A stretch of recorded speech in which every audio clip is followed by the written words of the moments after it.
शनिवार वाडा सध्या वादाच्या भोवऱ्यात सापडलेला आहे. म्हणजे काही दिवसांपूर्वी इथे एक घटना घडली की काही मुस्लिम महिलांनी इथं नमाज पठण केला दुपारच्या वेळेत आणि त्यानंतर हिंदुत्ववादी आक्रमक झाले. तो व्हिडिओ त्यांनी व्हायरल केला आणि शनिवार वाड्यासारख्या वास्तूमध्ये या गोष्टी चालणार नाहीत असं त्यांचं म्हणणं होतं. पेशव्यांचं इथं सहवास होता. मराठेशाही इथून चालत होती. सध्या ही वास्तू आर्किओलॉजिकल सर्वे ऑफ इंडियाच्या ताब्यात आहे आणि हे एक पर्यटन स्थळ आहे.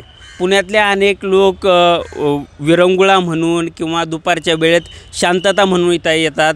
इथं बरीचशी झाडं आहेत. इथं बरेच जण झाडाखाली बसतात आणि त्या महिलासुद्धा अशाच प्रकारे पर्यटन स्थळाला भेट देण्यासाठी आल्या असतील किंवा ही लोक जशा प्रकारे इथं सतरंजी बेडशीट वगैरे टाकून इथं बसलेली असतात त्या प्रकारे बसलेल्या असतील आणि त्यांची नमाजाची वेळ झाली म्हणून नमाज त्यांनी पठण केलं आणि त्याचा व्हिडिओ कोणीतरी काढला आणि व्हायरल केला. यात आता गैर असं काही नाही आहे, कारण की कोणीतरी एखाद्या पर्यटन स्थळावर जर नमाज पठण केला किंवा कोणीतरी प्रार्थना केली म्हणून काही त्या व्यक्तींच्या नावावर ते पर्यटन स्थळ होत नाही. आता गव्हर्मेंट रेकॉर्डनुसार ते आर्किओलॉजिकल सर्वे ऑफ इंडियाच्या ताब्यात आहे. इथं कोणताही बदल करता येत नाही किंवा इथं तुम्ही कोणती गोष्ट करू शकत नाही, चेंजेस करू शकत नाही.